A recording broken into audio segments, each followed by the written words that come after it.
welcome back to Learning Guitar with Demoz School of Music. Your teacher is Tony Doss, celebrated guitarist and professional musician with 2 decades of experience. The previous episode covered the rhythm guitar technique of muting. Make sure you watch it first, before watching this video.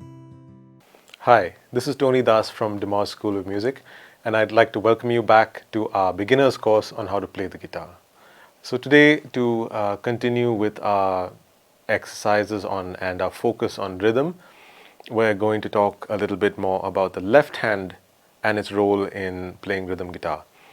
And we're going to talk mostly about muting with the left hand, because this is a very important part of playing rhythm guitar. It's because if we weren't to mute with the left hand, all of our rhythms might sound very continuous and uninspiring. But with the left hand, what we can do is we can bring in more of a percussive element to our playing instead of only a melodic and a rhythmic element, or rather only a melodic and harmonic element. So let's see what we're talking about.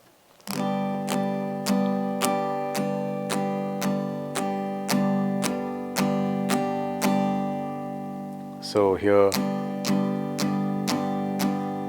we're just playing continuous chords one after the other.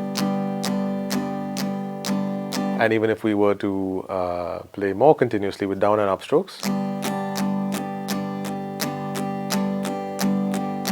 if we were to count these 1 and 2 and 3 and 4 and 1 and 2 and 3 and 4 and. So this gives us a feeling of some rhythm happening behind us. But again, it's not very dynamic or interesting sounding.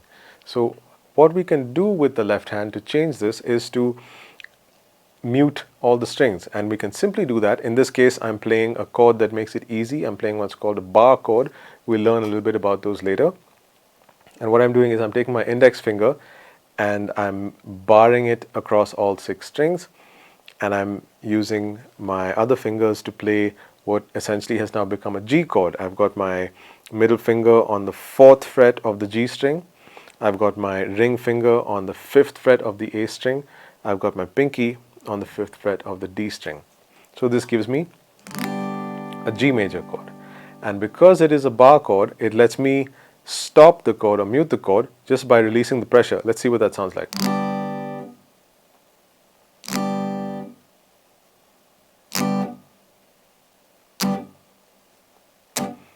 So as you can see, I can make the chord as long or as short as I want to just by actually releasing the pressure on the chord. So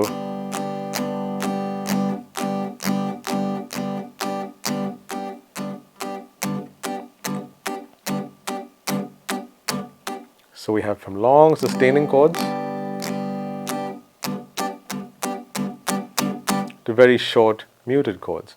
And this is quite an interesting and a useful tool in rhythm guitar exercises, because it helps add a percussive dynamic and it adds a contrast to the sound of the open notes, just like we did with the right hand and muting the strings.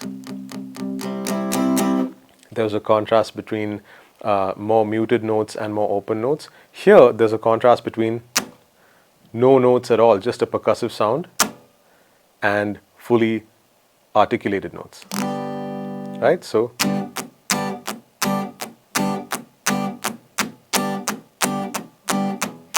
there I just swapped around the order, which is why it may have sounded a little weird, but I swapped the order of where I was playing. First I was playing open and muted, then I quickly changed to muted first and then open. So this is one of the very important things about playing rhythm guitar, learning how to do this effectively. And again, it's important, but it's fairly easy. Like I said, all we do is just release the pressure with our left hand. Right? So let's try this out now.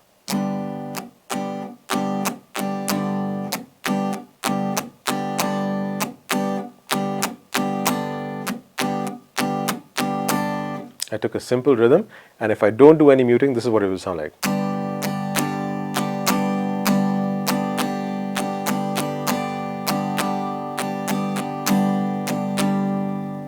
You know, it will make do as a rhythm, but it doesn't have any character to it. Once we start to introduce our muting,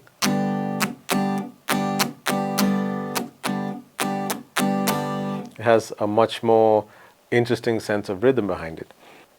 So we can do a couple of exercises just to acquaint ourselves with this technique and with the ideas of where to place these muted notes, either on the clicks 1, 2, 3, 4, or the spaces between the clicks 1 and 2 and 3 and 4 and. So we can start off this exercise by playing on all 8 notes 1 and 2 and 3 and 4 and.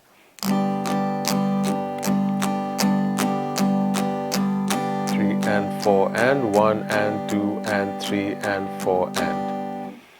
Now what we can do is we can pick one of those notes and decide to do a mute instead. So we'll release the pressure on that note and play all the rest of the 7 notes.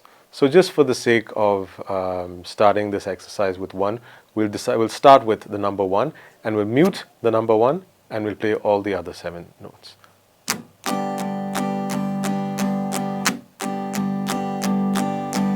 One and 2 and 3 and 4 and 1 and 2 and 3 and 4 and 1 and 2 and 3 and 4 and. So that already, by giving us a break in the continuity of those 8 notes, it's already given us a kind of a different feel to the groove. Now we can change this from 1, we'll take it to 1 and that will be interesting. So 1 and 2 and 3 and 4 and 1 and 2 and 3 and 4 and 1 and 2 and 3 and 4 and 1 and 2 and 3 and 4 and 1 and 2 and 3. So that one might be a little difficult to do at first. 1 and, because we're muting on the upstrokes. 1 and 2 and 3 and 4 and 1 and 2 and 3 and 4 and. And we can continue to do this with each of the notes of these 8 notes that we have in this grid. It starts to get a little more interesting when we start to take more than one note and decide to mute more than one note at a time. That's when we start to get a rhythm for this whole 8th note grid that starts to sound more interesting. So let's try that now. Let's try 1 and 2 and 3 and 4 and 1 and 2 and 3 and 4. So we're muting on the number 2 and on the number 4.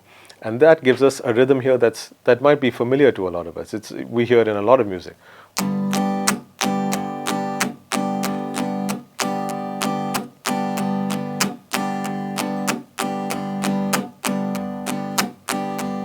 You might recognize this as a slightly slower version of a CCR or Creedence Clearwater Revival song called Proud Mary. I'm playing it at a slower tempo. Let's play it a little faster. Job in the city.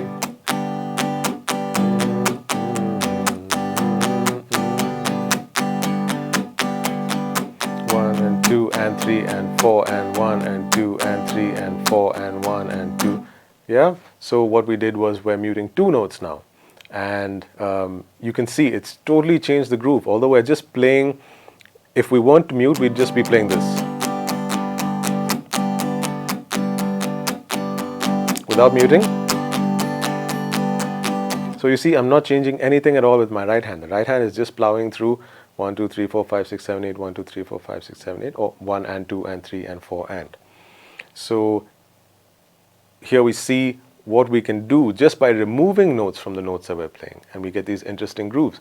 We can start to add more notes or more muted notes in this 8th note pattern to get even more interesting grooves. And this is something that I think you can experiment with, and you can have a lot of fun with. You can come up with a lot of interesting things just using this very simple technique of muting some of the notes that you're playing.